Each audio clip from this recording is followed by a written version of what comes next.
I can't help but feel like a storm is coming, Connor. In what way? The news has been kind of quiet for the last few weeks. Mm-hmm. You know, nothing too crazy. Nothing crazy's really happened. We've had some exciting things, some rumors, some leaks, some things that we can hypothesize on, but nothing too insane has happened, right?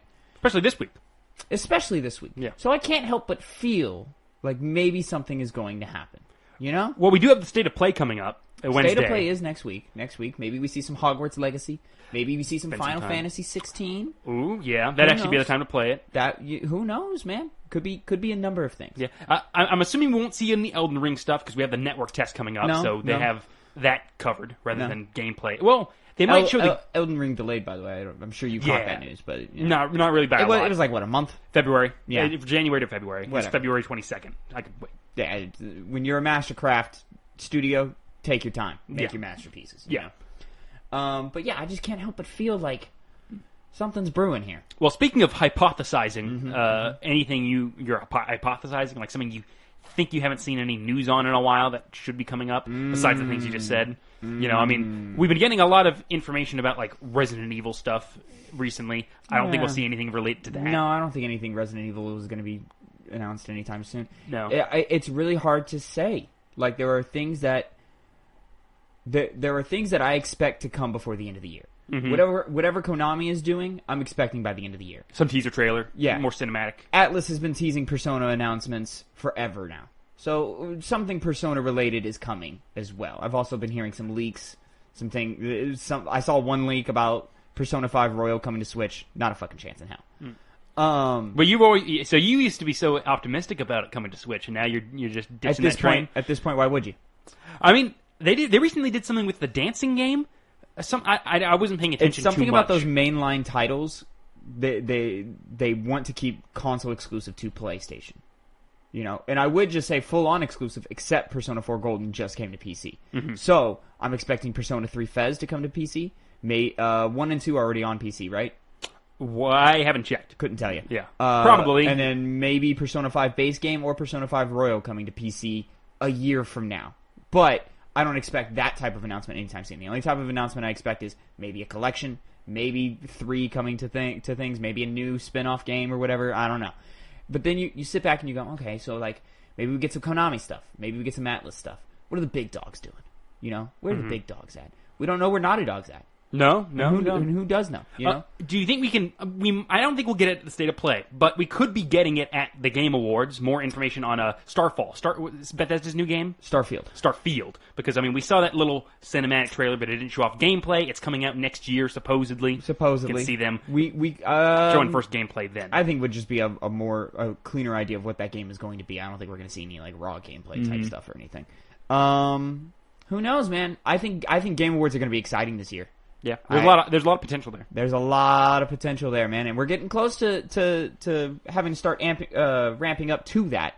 Predictions, results, et cetera, et cetera, et cetera. What do we see? What do we not see? Leaks that come out prior and after. And that's what I'm waiting for, because I mean, it's coming. The coming months, holiday season. Mm-hmm. I remember, I think it was a couple of years ago, but Walmart fucked up. Some Walmart somewhere and listed games that might be coming out, and a lot of them came through. Yeah, but that was a pre-E3 leak because Doom 2 was on that list, and both you and there was a bunch of games on that list that we were like, there's no chance in hell that's happening.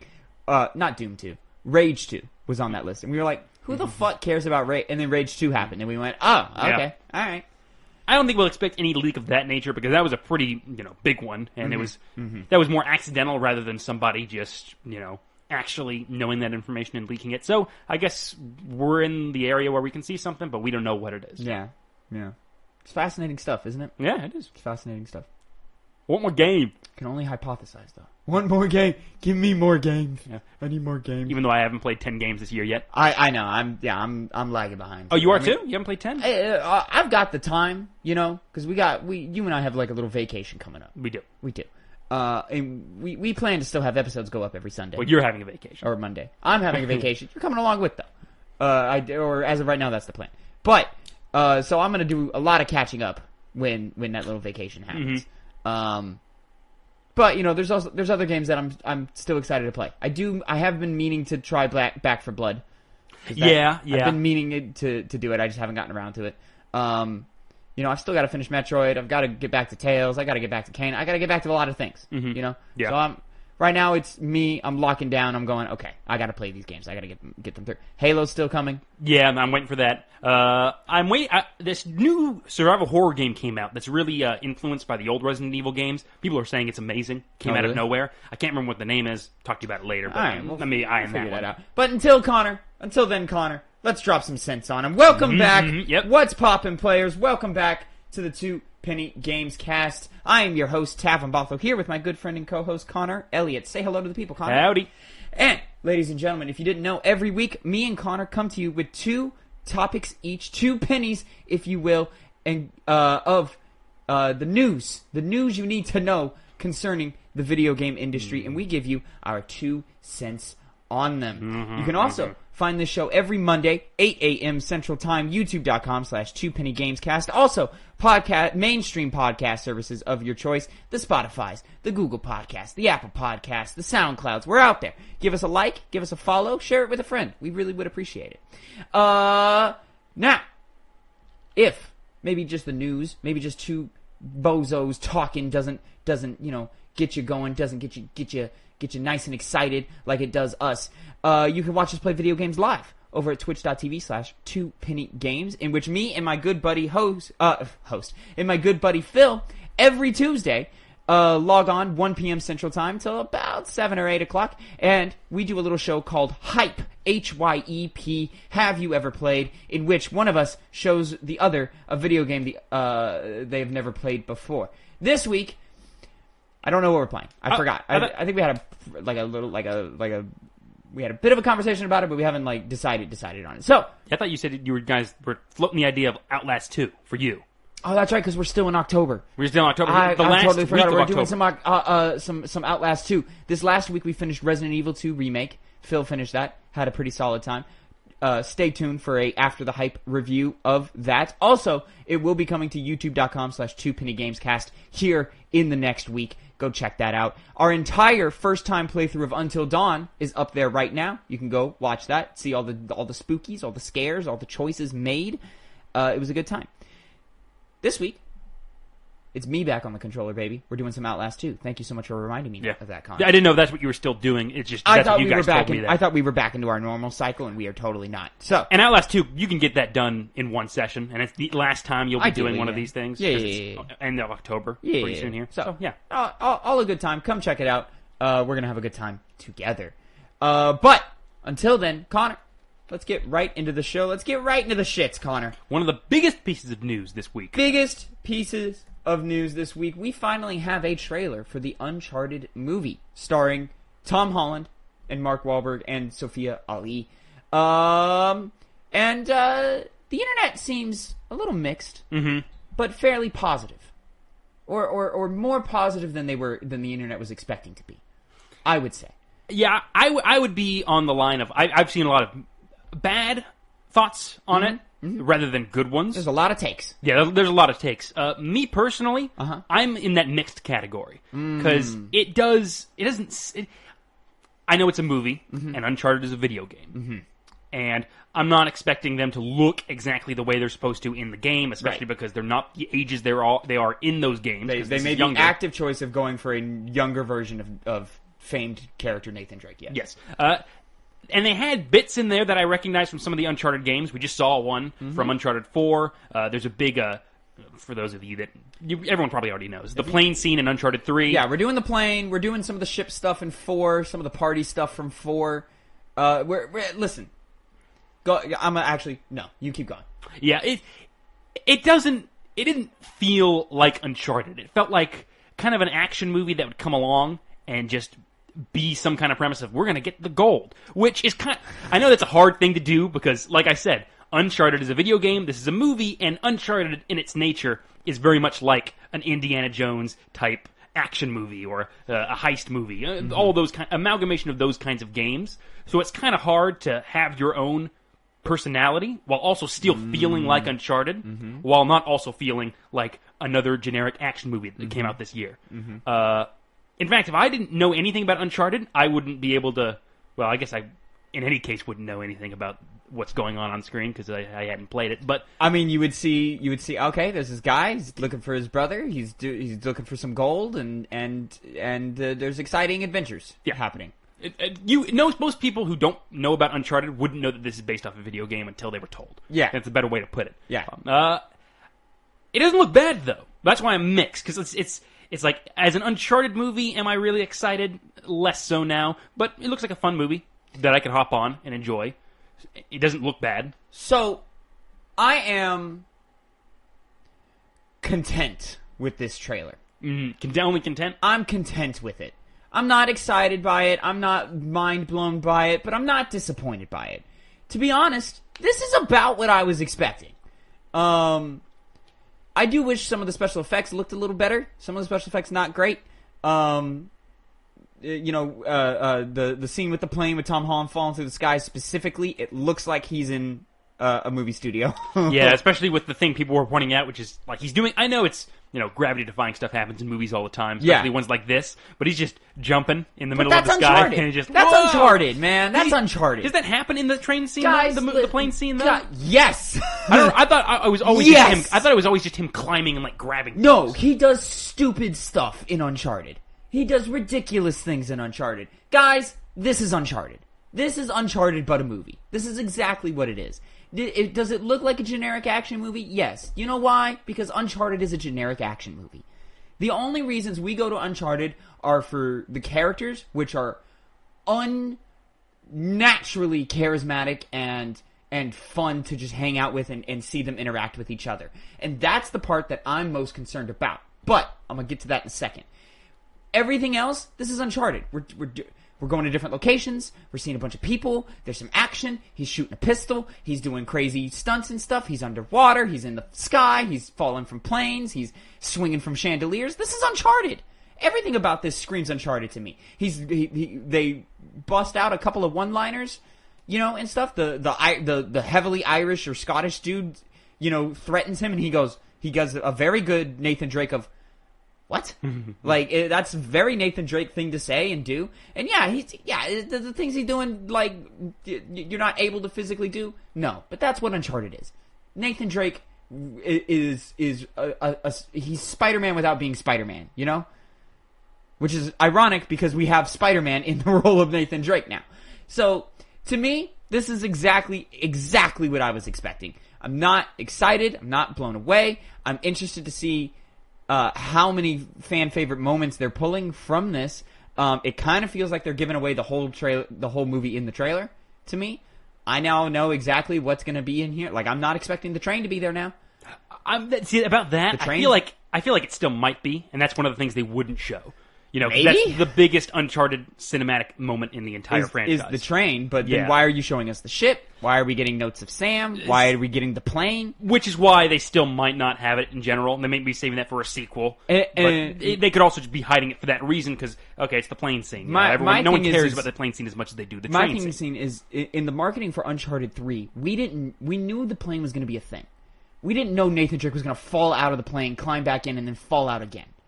And then have to skydive onto the thing and find a parachute and stuff. Like, we didn't know that was going to happen. We knew there was going to be a plane. We knew something was going to happen with a plane. That's all we knew. So, like this, you're kind of giving it... literally, it's the boat from Uncharted 4 that they go and they crash on or whatever. This is Uncharted, man. This is what it is. This is exactly what an Uncharted movie is. Paper-thin plot, generic little globe-trotting adventure. I just hope that they nail these character dynamics. Now, I'll say, along with the internet, I don't think casting has been nailed. I'm not mad at the Tom Holland casting. Fine. Maybe he can... If this can become a franchise, which I don't think it will because of how hard it was to just get this movie off the ground. A litany of different writers, several different directors. There was, this movie got announced when the first game came out, and Mark Wahlberg was set to be Nathan Drake. And now he's Sully. I don't think Mark Wahlberg is a good casting choice for Sully. But, I'll wait to see the movie before I commit to a final verdict on that. I think Tom Holland is charming and fun enough, and I think he's not doing his Peter Parker here. He's not doing his Spider-Man here. He's still got that American accent in that same voice, and he still has those boyish looks to him. But the few moments at times where he does get to speak in this trailer, he doesn't sound like Peter Parker.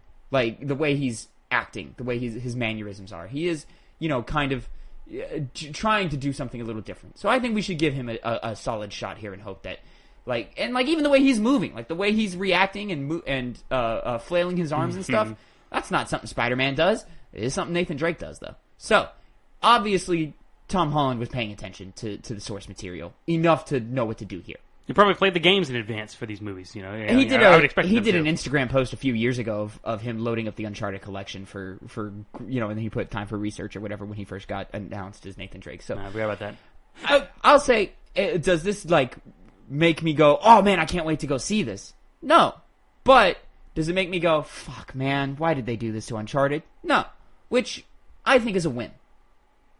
Yeah, especially with the trend of video game movies here. So.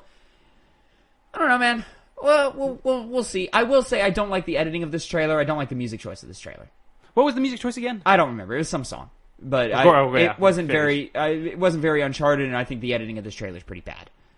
It feels choppy. It feels all over the place, and I feel like you're showing us too much. Like, it's the fact that they cut to the smaller boat that he rides into the islands that makes me go, "You've shown me the entire movie." Mm-hmm.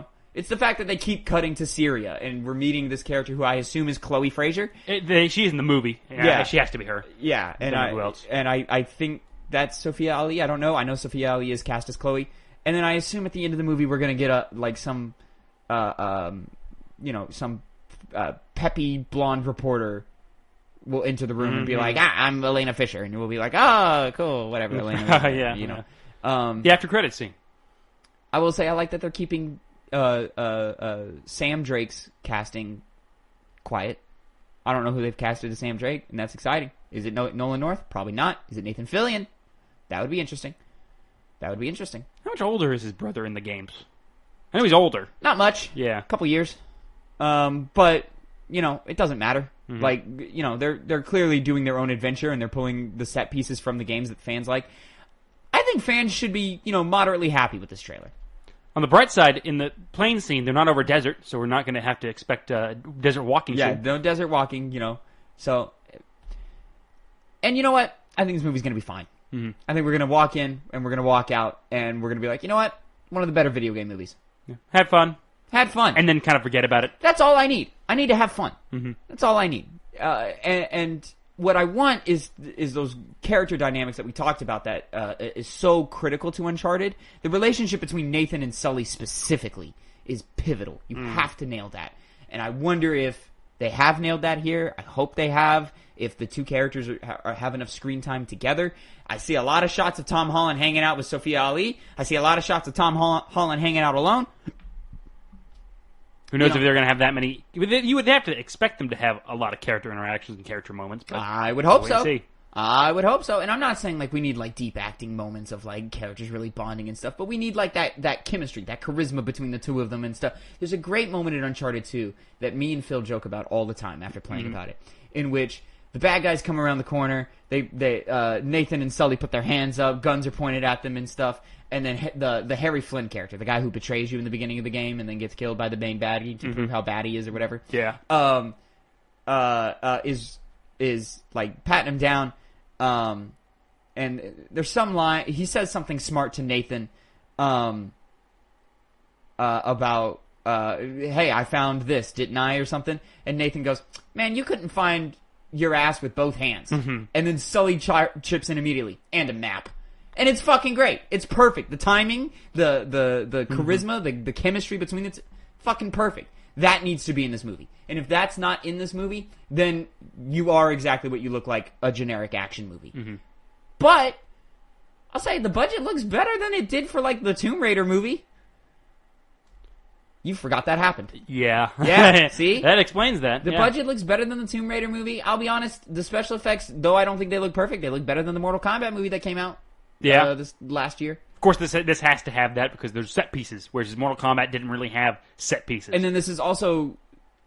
Sony is making a push to adapt their video games into movies. They're making an active push, and this is their first big thing. I think Ratchet & Clank was kind of a testing ground for this. Mm-hmm. And to be would anybody be interested in this? And then the response was, nah. Mm-hmm. But I think this is a more realistic thing of okay, this can make sense.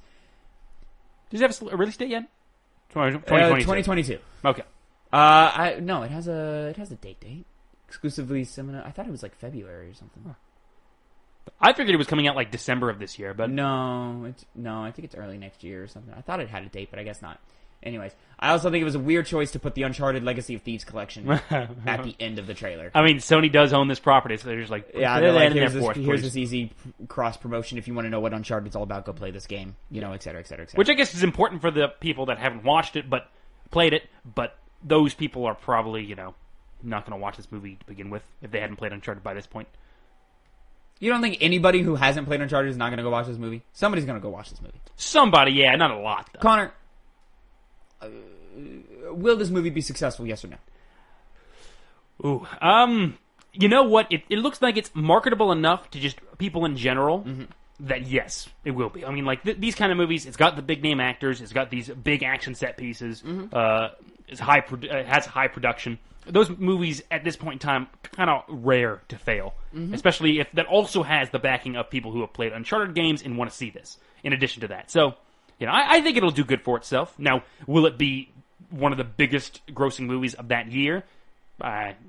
Maybe. Marvel will kick the shit out of them, but well, Marvel's going to do that regardless. Yeah, I was kind of thinking outside of them because exactly. Yeah. Marvel's just kind of. I mean, 1 million views in 3 days. Pretty good from the time of this recording. It's pretty good. Somebody is excited for this movie. 1 million views isn't as much as I thought it would have had, though. And this is only the IGN trailer. I figured IGN would be like the one everyone would go. I bounce back. 1 million. It's 84 on GameSpot. That's a breakdown comparison. Sony Pictures Entertainment 7.7, PlayStation 4.2. Okay, so yeah, probably going to be fun. Yeah, the plane scene. Oh, that's just 3. From the game. Yeah, that's from the game. And then this is gonna. I think this will be successful. Will it be successful enough to warrant a sequel? I don't know. And then my next question is: does everybody come back for the sequel? Do we get Mark Wahlberg back for the sequel? I think Tom Holland would be down for another one.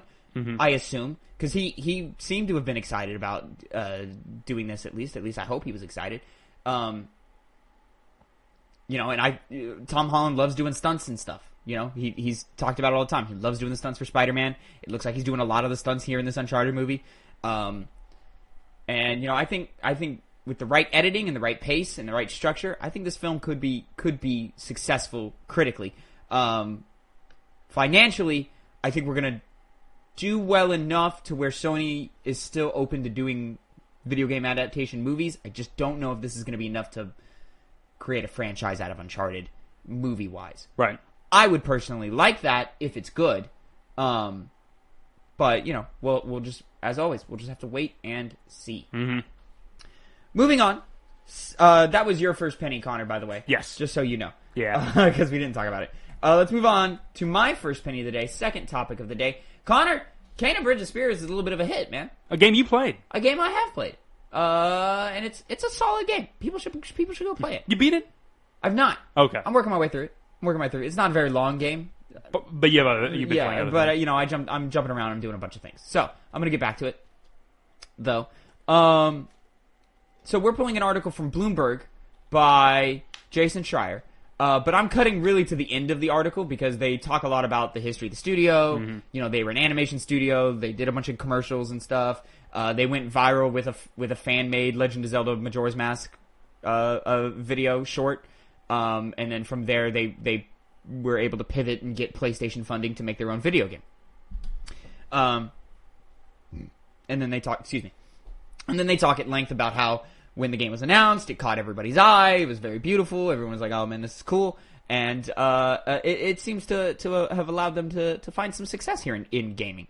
So this is talking to the Greer's brothers, who I believe are the heads of the studios. Let me double up. The marketing team worked with Mike and Josh Greer to hone and polish the brothers' newest showcase. What are these guys? The two brothers who led development on the breakout Kane and Bridge of Spirits. Yeah, okay, so they led development here. And then this being Ember Labs' first game, it's very exciting stuff. So, very quickly, we go, the Greers wouldn't exactly say exactly how many copies of Kena they've sold, But they said they've recouped the game's initial costs and have been pleasantly surprised with sales so far. Quote, "It's hard to tell what's a huge success," said Josh. Sony's happy. Kana's success has allowed Ember Lab to become a full-time game developer. They're not yet sure what their next title will look like, but they know it'll be a narrative-driven video game like Kana.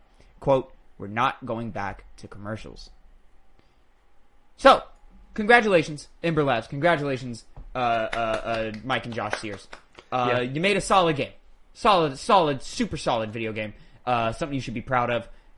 It's always heartwarming to see when a studio that didn't really do anything that put them in the forefront of the public eye or in the gaming world's eye make a game, and it become pretty apparent that there's going to be more stuff from them in the future. Yeah, you see the talent and you go, oh, just needed a little more time in the oven, and these guys have something here. And they don't work for Activision, so we know they're not going to... Well, we don't think they're going to get screwed over. No. It wouldn't... Usually not what happens with Sony's I mean, to be fair, this game was funded by Sony, so it had a little more budget than most video games, but clearly not as much as, like, say, your God of Wars, or your Last of Us, or, et cetera, or your Ghost of Tsushima's. But I think they should be very proud with the product they put out. It's a super solid video game. Is it like mind-blowing, like top 5, top 3 of the year? Probably not, but definitely worth the purchase. And I think it was only like $40. So cool. Like you're not like hurting my wallet for playing this video game, which was super solid and charismatic, and I liked being in that world. The world was super well realized, which is always hard. And the way the game played, you hit more times than you miss. And that's what's important. So congratulations, Ember Labs. I'm excited to see what they come up with next. And if I were to guess, maybe one more hit under their belt, whatever a hit is. I imagine their next game is going to do bigger numbers than this game. I imagine. Because off the back of, they can say from the guys of Cannon Bridge and Spirits, and that'll excite enough people to be like, oh, let me check this out. On top of, I assume the next game will also be beautiful and also fully realized world that, hopefully their combat mechanics are better, and hopefully, there's a little more polish, and that'll be big and bold. And then I assume 5 years from now, 6 years from now, we'll see, oh, Sony has acquired Ember Labs. Maybe even sooner than that, we'll see that happen. Who knows? Sony does like to just grab things, just almost seemingly at random. Well, they like to build relationships with studios and then get it to a point to where go, okay, it now makes sense for you to just full time be with us. They did it with Insomniac. They did it with Housemarque. They did it with now Bluepoint. So I imagine they're probably already in talks of acquisition based off of the success of this. So I imagine Ember Lab will be one of the next big studios to be acquired by PlayStation. At least, that one's like an easy target that you can, if you're watching, you can go, okay, them. Yeah. They're somewhere, maybe not like the next guys, but they're somewhere in line for acquisition. And then let's just hope that all works out for them. Yeah. Good on Ember Games. Nothing else really to say about that. But Connor, we might have a couple of things to say about this next story. Your second penny of the day, third topic. Ubisoft reportedly developing new Splinter Cell game. This is an IGN article from Matt Purslow. Ubisoft has reportedly greenlit development of a new mainline Splinter Cell game. If the rumor proves true, it will be the first core entry in the Tom Clancy stealth series since 2013's Splinter Cell Blacklist. By the way, Splinter Cell Blacklist, super underrated and underplayed game. Everybody should go play that game. That game was awesome. Yeah, you haven't played many Splinter Cell games. You think it's the best one from the ones you have played. I played Conviction and Blacklist, and then I started Chaos. No, not Chaos Theory. I thought it was Chaos Theory. Maybe it was Chaos Theory. No, was it? Maybe it was. I started Chaos Theory, but I was like, ooh, this game old. I'm not in the mood for old game right now. Anyways. Stealth series Splinter Cell Blacklist. A report from VGC claims, quote, multiple development sources have revealed that a new Splinter Cell is in an early phase of production, with a small chance of the game being announced in 2022. The project has apparently been greenlit as part of an effort to appease frustrated Tom Clancy and Splinter Cell fans who have been less than happy with Ubisoft's treatment of the brand over the last decade. Because there's been no treatment over the last... Oh, wait, no. We're just throwing Sam Fisher in whatever fucking random-ass mobile game you want to do. Or... And then they did Siege. Anyways. Big game. No further details were provided in the report, aside from the suggestion that the new Splinter Cell will be developed outside of Ubisoft's flagship Montreal studio. Ubisoft Montreal developed key Splinter Cell games, including the original, Chaos Theory, and Conviction. The most recent game, Blacklist, was developed at Ubisoft Toronto. Oh, and then they go on to mention Sam Fisher's other things, such as, yes, Rainbow Six Siege, but he also made an appearance in Ghost Recon Wildlands. He showed up in Breakpoint, and then just random-ass mobile games that nobody cares about. And then, not Sam Fisher himself, but Third Echelon in that style is doing, what is that generic-ass team shooter that they announced like 2 months ago that impressed nobody? You know what I'm talking about? I don't. You've forgotten too? We covered it on this show. Was it a mobile game? It's a full game. It's a full game. It's like that 3v3 like quasi-hero shooter-esque thing where, like, you get to pick if you're, like, the flame dudes from The Division, or if you're Third Echelon, or if you're ghosts from Ghost Recon or something like that. I forget. Damn. Is this it? 1 second. Google crossover Ubisoft shooter. And you'll probably find it. But, yeah. So, Splinter Cell. As a fan of the more recent Splinter Cell games... X-Defiant, yeah. Holy shit. Great name. This does not excite me at all. As someone who desperately does want Splinter Cell to come back and wants there to be some kind of stealth game to hit the mainstream that we haven't had in forever. I mean, the last one of any consequence was Phantom Pain, which, satisfied in some ways but let us down in other ways. And just I don't know, man. I don't know. Think the magic's gone? No. Listen, it's very easy to make a good Splinter Cell game. I think it's very easy to make a successful Splinter Cell video game. The problem is what are you expecting when you say you want something successful? Do you want Ghost Recon Wildlands where everyone bought it? Do you want Rainbow Six Siege where it's a games of service that lives forever and makes you millions of dollars on microtransactions? What are we going for? Are we another Assassin's Creed ripoff or Far Cry ripoff where we're open world, go to the towers to unveil the map, yada yada yada yada? No, that's not what we want. I think it was a mistake for Metal Gear to go the open world route, and I think because the developers at Kojima Productions at the time knew that open world would kind of hamper stealth because you need a more guided experience in stealth. If you run around in Phantom Pain's open world, it's not that interesting for a reason. Also, development times in Konami was being annoying, etc., etc., etc., etc. And the game launched half finished.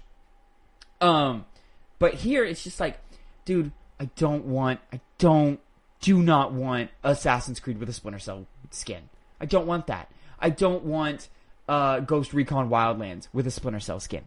Absolutely fucking not. You know what I want? I want Splinter Cell.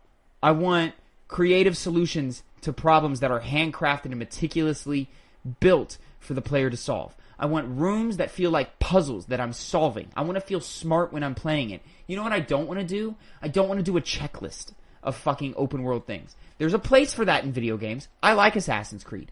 A lot of people liked Ghost Recon Wildlands. Wasn't my cup of tea, but whatever. I like more Far Cry games than I don't, But it's just a thing of like, dude, I don't trust Ubisoft to make the Splinter Cell game we want.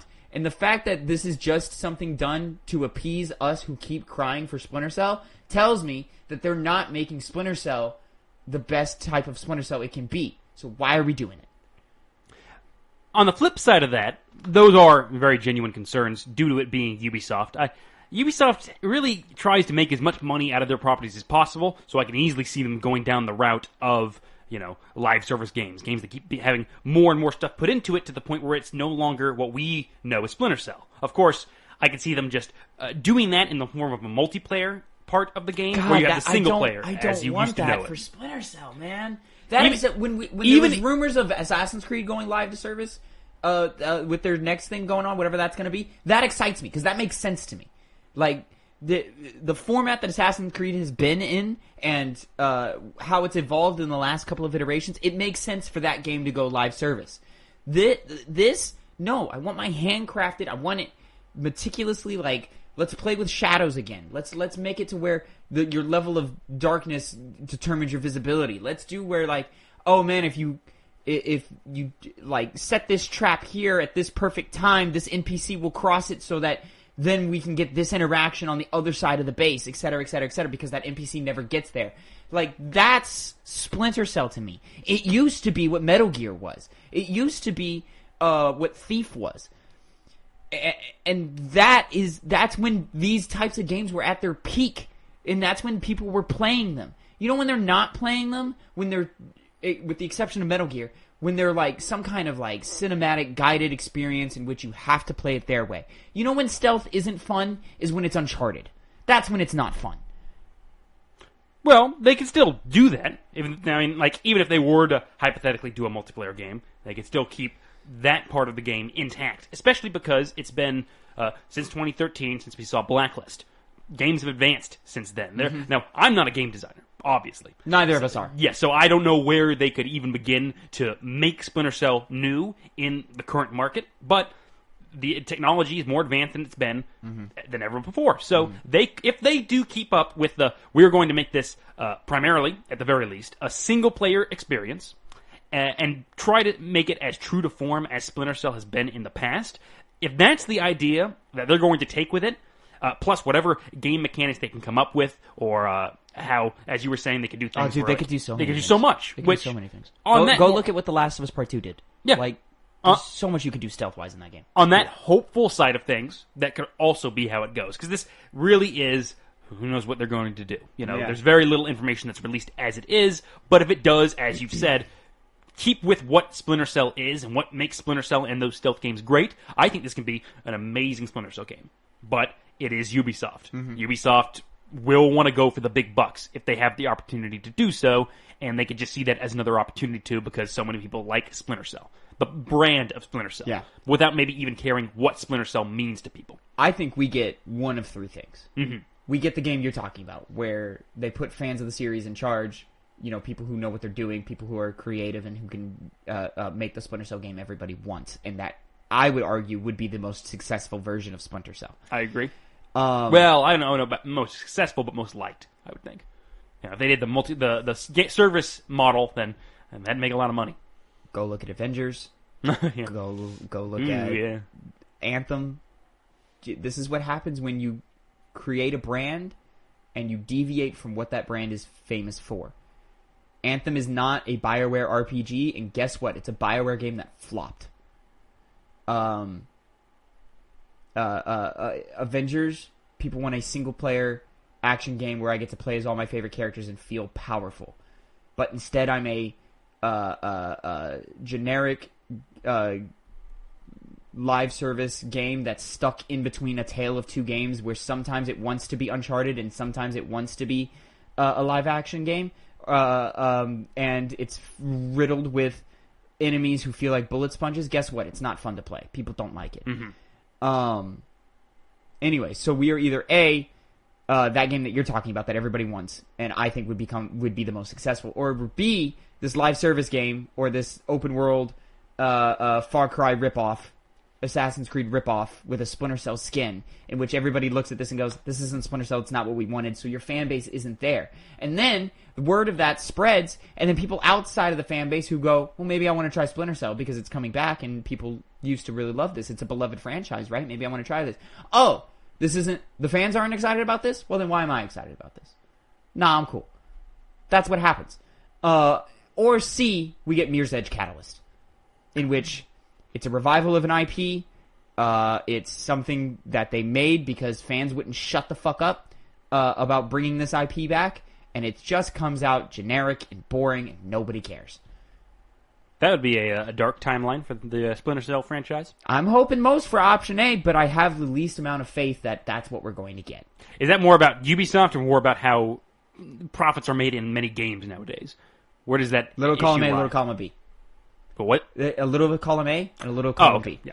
I have very little faith in Ubisoft to create the game that we want, but I have very little faith of them because they partake in those practices of, well, live services are making EA and us millions of dollars a year, so let's do that. And 343 is, killing it with Destiny 2. So let's do that. Let's do Destiny 2 but Splinter Cell. Mm-hmm. No! We don't want that. Don't do that. I don't know, man. Neither do I. I don't know why. I don't know. And I think just the call for a Splinter Cell is greater than a call for the right type of Splinter Cell, to where they're only hearing bring Splinter Cell back. Excuse me. They're not hearing bring Splinter Cell back the right way. We'll see. Mm-hmm. We'll see. But I don't think it's coming. I want a great single player campaign with these big. I want big maps, big levels, but I don't want open world. Mm-hmm. I want plenty to explore, plenty to experiment and fuck around and play with. I want crazy design in terms of lighting and sound effects and all those things that make stealth a riveting experience. I want some co-op missions that are fun to go in and do the same thing, but with a friend. And I want some Spies versus Mercs that's balanced and feels good and allows me and multiple friends to jump in and play Splinter Cell in a competitive way that works. You did have fun with that with the Blacklist when you went back to it for a while. Blacklist is the closest example of, hey, you can be a little bit of an action game here, but you're mostly a stealth game here. I think Blacklist hits a really good balance of that. I think the Spies vs. Mercs thing was kind of broken and unbalanced, but it kind of worked for the most part. I think the co-op in Blacklist worked pretty damn well and was pretty damn fun. And I think that campaign was really, really exciting. It was a shame that Michael Ironside wasn't voicing Sam Fisher, but, it is what it is. Could come back. Could come back if he lives long enough. Anyways, Connor, let's move on. Let's move on to this final penny, my final penny of the day, and our final topic of the day. God of War is coming to PC. We're pulling specifically from a Polygon article by Nicole Carpenter. God of War, Sony Santa Monica Studios 2018 PlayStation exclusive, is coming to Windows PC on January 14th, 2022. Sony announced the end of God of War's PlayStation exclusivity on Wednesday via a PC announced trailer on YouTube. The game will be available for $49.99 on Steam and the Epic Games Store. God of War's Steam page is already active for players that want to pre-order the game ahead of the January release date. PC features listed on Steam include high-fidelity graphics, including 4K resolution, DLSS, and reflective support for higher frame rates and sharper graphics, and ultra-widescreen support. Oh my god, God of War on an ultra-widescreen? Oh, that would be so cool.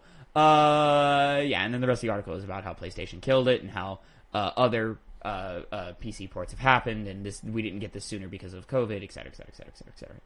Connor, how do we feel about God of War coming to PC? I wish it was Bloodborne. We can't get 60 FPS. We can't get it.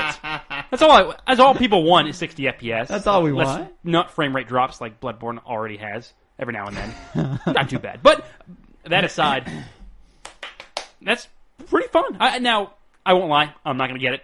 No, me neither. No. It's not for us. Well, it kind of is for us, but we're not getting it. I'm good. Yeah, I'm waiting to get a PS5, and then I'll play it again then. Even then, I might not, because I have so many other games to play. I'm hyped for that Ragnarok, baby.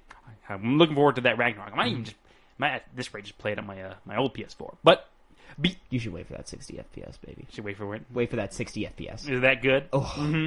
Oh. Okay, I'll take your word for it. Well, it's nice. In that case, I don't need to play it on PC. No, just my PC wouldn't be able to do it that well either. No, God, no, it wouldn't. No, absolutely not. Yeah. So many reasons why I'm not going to get this version on PC, but I'm happy some people will be able to play it because obviously not everyone has a PlayStation. Some people just have PCs. Yeah. And now those people will be able to play it. This is cool. Yeah, it's cool. I'm cool with PlayStation moving their stuff over. I know there's a lot of fanboys online and stuff that get their panties in a twist every time a PlayStation exclusive goes to PC and they get mad. What did I buy your console for? It's a weird crowd. It's a weird crowd, man. Just play games wherever you want to play. Games. Who cares where they? And also, played? It's still Sony. You're 2018 that game came out. This game's coming out in 2022. 4 years? You want to wait 4 years to play a video game on PC? Nah, I'm not doing that, man. I'm not doing that. More power to you if that's your mojo. Go right ahead. There's plenty of other video games to play. Yeah. But me, I'm playing the God of Wars. I'm playing the Last of Us's. I'm playing the Spider-Mans, the Ghost of Tsushimas, the Horizons. I'm playing them day one because I'm excited to jump in and have that adventure. And, you know, I do like being part of the conversation in which everyone is talking about that game when it comes out. You know, I just have fun with that. I have fun conversing with friends. Man, how fucking great. Oh, dude, where are you in God of War? Have you gotten to the moment yet? What do you mean the moment? What's the moment? Oh, you'll know. Oh, you mean the thing with the big monster? Oh, no, I don't mean that. Oh, you're not there yet. Keep going. Oh, dude, excited. Like, that's a fun time. I love that conversation. Anyways. It'll be revitalized a little bit with this. Maybe it will. I don't think it will. I think everybody, for the most part, knows the beats now. But, like, you know, cool. If you haven't played God of War, if you know nothing about God of War, pick this up. It's $50. It's cheaper. Yeah. You know? Good price. You're missing, if you have a PC, you're missing out. Mm-hmm. You know? Go play it. Especially, you know, with the ultra wides and the 4Ks and the high fidelity graphics and the 60, the who cares how high you want your frame rate. Like, you're on PC, uncapped frame rates, all that shit. Like, have your fun, man. Do whatever you want to do. Let's see, you know, maybe some mods get coming out and we can do some wacky stuff with Kratos and with Atreus and all the big moments that happen in that game. I think it's going to be a good time, man. Yeah. And it's fun every time that it happens. Connor. That's about it. That is it for the news. So, yeah, it is. Let's go ahead, jump straight into what we've been playing. Yeah, nothing. Yeah, I haven't touched a controller since Tuesday. So really, not once. I haven't touched it since like then either. Like around that time. We're trash, dude. We suck. Well, let me revitalize this segment if we want to do anything. Out of all the games that have been announced that we know are coming, not just this year, in the future. Oh, just in the future. You Yeah. don't have a conversation. What is the most excited one you're for? Ooh, these are good questions. Now I know mine because recently I saw an article on it recently, and that's Avowed. I absolutely love Obsidian. You know, they made the best Fallout game, Fallout New Vegas, in my eyes. That's an opinion. Yeah, that's an opinion, but there's a lot of people that share it. People love New Vegas. At least the crowd that I follow on Twitter. What is it called when you look back on history and you change the story? I don't know. It doesn't matter. Anyways. But that's coming. I mean, those are the people that made that are making Avowed. We haven't gotten an Elder Scrolls game, and we're not going to get an Elder Scrolls game for a while now. And this is going to be the best substitute for that. But I don't think it's going to... I cannot believe they announced Elder Scrolls 6, and Starfield, it was so early in development. Holy fuck, dude. Well, they were like, don't worry, we're making it. Don't you worry. This is just the They were like, yeah, we're doing this Fallout 76, but don't worry, you're still getting your classic shit.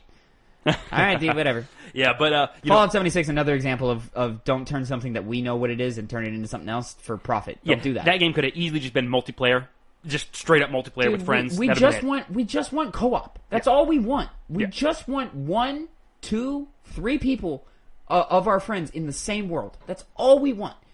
That's it. With quest lines, with NPCs, maybe not a main story, but enough content just to go around and do stuff. You don't even narratively have to address the other players. Like, just put them in there so we can play together and do dumb shit together. That's all we want. Is your main experience still that single player, explore your world, etc., etc.? Yes. But I want to look over and see, you know, fucking Glenn doing something stupid with a bucket. He likes and his fucking bucket. with an NPC. You know, like, anyways. Well, I mean, with knowing Glenn, he would just like walk up, blow someone's head off, and just go, "Ha! Funny." Exactly. Avowed, good choice. Yeah. I'm also excited for Avowed. Obsidian's great. I love fantasy games. It has destructible environments, which I Outer just Worlds like. Outer Worlds was also a great game. Yeah, it's gonna scratch the itch that I have for an Elder Scrolls-like game, while seemingly being its own unique thing. Still thinking? I am still thinking. I'm pondering. You know, there's a couple of things on my mind that I go, how excited. And these are things that have been announced and are on the horizon. Yeah, for sure. Horizon Zero Dawn. Some Horizon Forbidden Wests rather. I am quite excited for. I think I'm more excited for that than any other PlayStation game coming out right now. Like, I'm more interested where Horizon is going than where God of War is going. And I think that's because I know God of War is going to be great. So, whatever. Versus Horizon, I'm like, okay, Horizon Zero Dawn was really damn good. Let's see what you can do to make it great. Let's see what you can do to take it above other open world games of this era, and let's see what you can really do to innovate, and let's see what you can do in a post Breath of the Wild world, and see how you apply that to your development structure. Mm-hmm. That's exciting to me. But it's not your most anticipated game. Doesn't sound like... Dude. You would think it would be after what you just said, but you were just like... But it's not that. Maybe, I am quite excited. I am quite amped for Halo Infinite right now, man. That was my next point. The technical tests have been... The fans are very happy with what they're seeing in there. They just kind of have to nail that single player. And I'll be honest, I don't need a great Halo narrative. I need great Halo mission structure.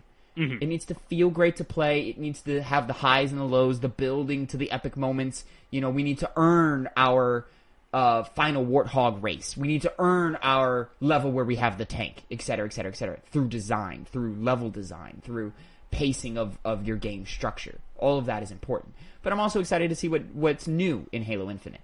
They're going more open environments, kind of like how that first game was kind of hinting at, but couldn't quite nail due to its time that it came out. So that's interesting to me. That's exciting. What does Halo look when it's a little more open? Not open world, but just, we got some of those Tomb Raider levels, where Tomb Raider was big and open and wide and stuff. Oh, Lord, I'm trying to think. I mean, anything Arcane does, I'm excited for, man. Do they have another game announced? Yeah, it's like some Left 4 Dead type game looking thing, I think. Or maybe I don't remember. It's just a cinematic trailer that they showed at Xbox. There was something that was announced at Xbox that I was super excited for. Yeah, Redfall. That I just can't remember right now. Lordy. So I think, I'm gonna... you know what? Easy. Spider-Man 2. But that hasn't been announced yet. Yeah, it has. Has it? Yes. We had it. We covered it on this podcast. It has the whole trailer. Miles is in it. Venom. Come on now. Craven. Oh, I completely blanked on that entirely. Trash. I was like, what? Anyways. Spider-Man. For some reason, I thought it was the movie for a second. No, I'm super excited for Spider-Man 2. Insomniac right now is just on a fucking roll, man. Everything they do is a hit. They've yet to put out the perfect video game for me. But they hit at such a high quality all the time that it's just like, fuck, man, these are great games. Spider-Man, the first Spider-Man game is a game that I just continually revisit and swing around and replay just for shits and giggles because it's so fun to play. So if we can do that, plus incorporate some of that cool shit we were doing with Miles in the Miles Morales game, plus incorporate, just a really dope story, and I'm excited to see where we take Venom. Where we take this take of Venom. If you played the first Spider-Man, it leaves you with a post-credit scene that is very different and very exciting. It almost feels like what Brian Michael Bendis was doing with the Ultimate series when he first started that in the early 2000s. When you like the Ultimate series. That's my favorite version. Yeah, that's my favorite version of Spider-Man. Not my favorite version of other characters, but of Spider-Man, it's my favorite version. Wasn't Craven one of your least favorite in that one? Oh, what they do with Craven, it's more of a joke. It's a little disappointing, yeah. Which when I said like it's not my favorite version of X-Men. The X-Men in that not great. The Avengers in that, which they call the Ultimates in that, not great. Really? Yeah, it's fine. Change the name. It's Spider-Man that I'm like, oh man, that shit's fucking good right there. Is that the one where Carnage kills someone? I won't say anything. Yeah, people who read comics. he does. It's pretty bullshit. That's Carnage as a whole was garbage. Carnage was mishandled entirely, but Venom was great. Venom was phenomenal. And this Venom might be that I'm hoping kind of Venom. for something kind of unique like that. I think the twist of... Spoilers for Spider-Man 2018. The twist of Harry having the symbiote on him is super fascinating to me. Mm-hmm. Let's do the Harry Osborn route. Let's see how that works. My thing about Venom, and it's my issues with the Venom movies, is you don't get Venom without Peter Parker hanging out with the symbiote for a little while. Mm-hmm. He needs to be in the black suit. I mean, you're going to have him as a protagonist and Miles Morales. That could be one of those villains that you bring in where Spider-Man gets the symbiote and Miles Morales I think Peter gets the symbiote early and you play around with the symbiote and stuff, but like as the game progresses it goes more Miles. I do hope they don't kill Peter in this game. I want Peter to stick around for longer. If they do eventually kill him, that's fine. But I don't want them to kill him yet. They killed him in Ultimate Comics. That's why I bring that up. And they replace him with Miles Morales, which is fine. But I want Peter to hang around in this world, in this universe for longer. I don't want to hand the keys off to Miles just yet. Not that Miles is undeserving of it. It's just that I'm such a big Peter Parker fan. I think he's one of the greatest characters ever written, and I think he's arguably the best American character ever written. Mm-hmm. Like the mantra of great power, great responsibility, the whole Uncle Ben arc, like that's perfect setup for your hero. Perfect setup. Hopefully that game will be able to channel that spirit of that kind of Peter Parker forward. I really do hope so. And then I think, as Peter starts becoming more antagonistic with the symbiote, we switch over to Miles, and Miles helps Peter through fighting, probably get the symbiote off of him, and then it goes back to Harry, or maybe then it does Eddie Brock or something, if we bring in Eddie Brock or something. Or it goes to Kraven, which would also be interesting. Yeah. And we do some choices. Because you got 2 villains and 2 heroes. And then again, spoilers for 2018 Spider-Man. We killed Aunt May. Yo! Oh, the gloves are off. We can go in any fucking direction we want. Mm-hmm. That's exciting to me. Did you unplug her in that game? Or is she going to die? I know she was going to... Remember, there's a plague thing. And she's dying of the plague. And you can cure her, but curing her would sacrifice everybody else in New York. And that wouldn't be what she would want. So great power, great responsibility. 2018 Spider-Man fucking nailed Spider-Man. Mm-hmm. Awesome game. But yeah, Spider-Man 2 is probably my most hyped. I'm also quite interested in Gotham Knights. I'm quite interested to see how that works. I want that Rocksteady. I guess Gotham Knights isn't Rocksteady; it's WB Games. But I want that Batman Arkham gameplay mixed with some co-op scene. I want to see how that all works and plays out, and how we can interact with each other in that fluidity and feel powerful together, and do the fun stealth stuff together. All of that is exciting to me. Gotham Knights, I feel like 2022. 2022. Yeah, there's not a hard date. Anyways, I'm gonna lean on Spider-Man 2. Right, that's a good one. Spider-Man 2. I don't think it's gonna be the masterpiece of like the God of Wars and the Last of Us's. I don't know if Insomniac has that in them to make a true masterpiece of a video game. I just don't know if Spider-Man 2 is gonna be it. Mm-hmm. I don't know. I could be wrong. Maybe it's Wolverine. Maybe it's something that they create themselves. It's an original title. Who knows? It looks like Insomniac's going to be doing the superhero thing for a little while. Then. Yeah. They're with the Wolverine stuff, they're doubling down. Oh, you know what I'm also very interested in and kind of excited for?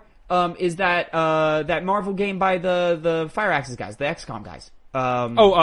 Midnight Suns. Midnight Suns. Really? That much? I'm moderately excited about it. The card thing is a weird choice. But I'm not gonna throw it away just because I think it's weird. It looks like a deep strategy game, mm-hmm. So I'm excited to play around and fuck around with some of those mechanics and see what kind of cool story they could do with these classic characters. Yeah, right. So, anyways, we got some solid choices for video games coming down. Good ones coming down the pipeline. Good idea there, Connor. Yeah, thank you. Nice. Anyways, ladies and gentlemen, that is gonna do it for our episode 66 of the Two Penny Gamescast. Remember, you can catch us every Monday, 8 a.m. YouTube.com/Two Penny Gamescast, mainstream podcast services of your choice. You can go watch us play games live over at twitch.tv/Two Penny Games. Remember, we're playing Outlast 2 this week. Come join us as I make my way through Outlast 2 for the first time. Very spooky. Yeah. Very spooky times. I'll watch a couple. Oh, well, no, I don't, because I want to play a game on my own. I still haven't played it. It's on my list. I don't think you're going to play it. I downloaded it recently because I was reminded of it. You're not getting I like the original Last of Us. What am I going to say? I liked it too, but I haven't played it. But anyways. Yeah. And until next time, everybody have a great week. And Connor, say goodbye to the people. Say goodbye.